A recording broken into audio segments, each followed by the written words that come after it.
Hey, what's going on YouTube? Today I'll be talking about a phenomena that occurs when you own a Subaru WRX. Now what is that, guys? Let's talk about it.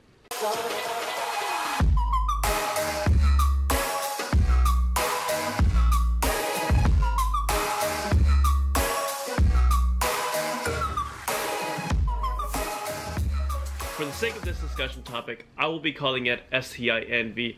However, it is really just envy itself, and it stems from our human nature.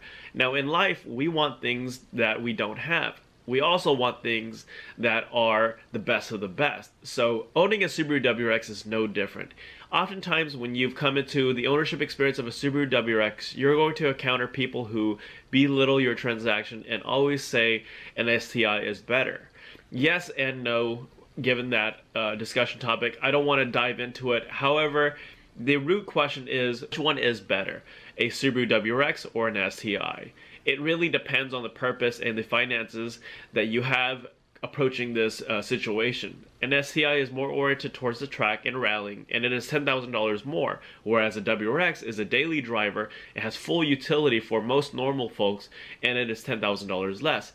And even though they share the same platform name, they are two completely separate platforms and engines, and they operate both very, very differently. And I find it very unfair to talk about this. At some point in your ownership of a WRX, you're going to have STI envy. You're going to either want to trade your WRX in for an STI, or you're going to want to STI out your car. And that is very evident starting off with the first thing that people do often, which is a trunk swap.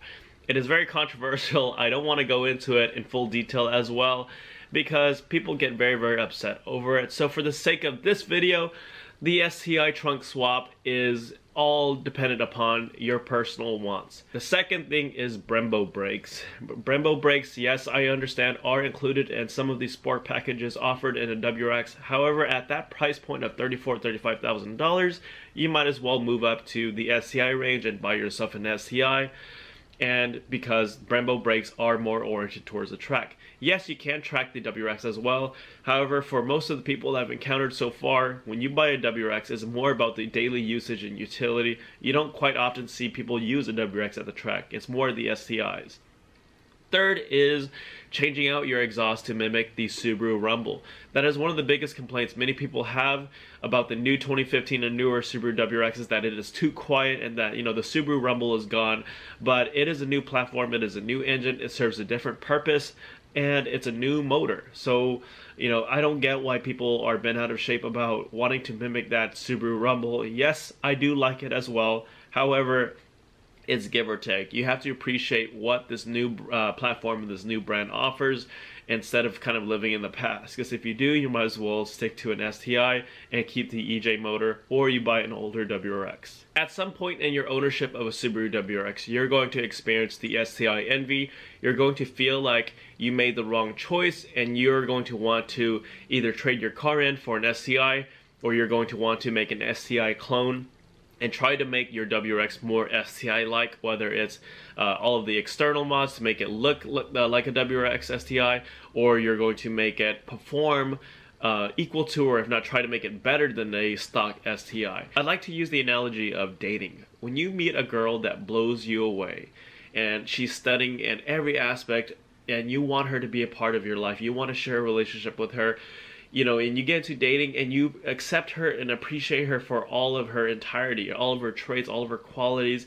You accept the goods and the bads. A Subaru WRX is no different. Treat it as a relationship. You come into this relationship with a WRX and you appreciate it for what it has to offer to you. You don't change it to something it's not.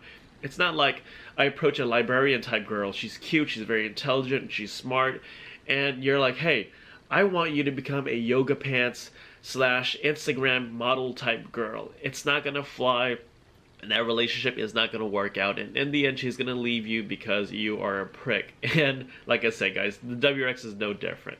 A WRX is a WRX. It is not an STI, and I highly recommend you not to STI out your car. But hey, To each their own. It's just my personal opinion. I want to save you the heartache and the troubles of changing your car out to make it more STI-like or make it an STI clone, and in the end feel very unhappy about it. I want you guys to appreciate the WRX for what it is, and really if the WRX doesn't fit your need anymore, it has a really good retention rate of value, and you could always trade it off or sell it and then buy yourself an STI in the future or another car of your preferred choice. So that's really what I want to talk about with you guys today, is that at some point in your ownership experience of a Subaru WRX, you're going to experience what's called STI envy. You're going to envy the STI brand, and you're going to want your WRX to become more STI-like. You're going to experience people who talk down on you and say, well, you know, a WRX STI is way better than a standard WRX. And really, guys, just appreciate the car for what it has to offer. You know, in life, there are things that are always better out there. There's always going to be someone who's faster than you, stronger than you, better than you in any type of way.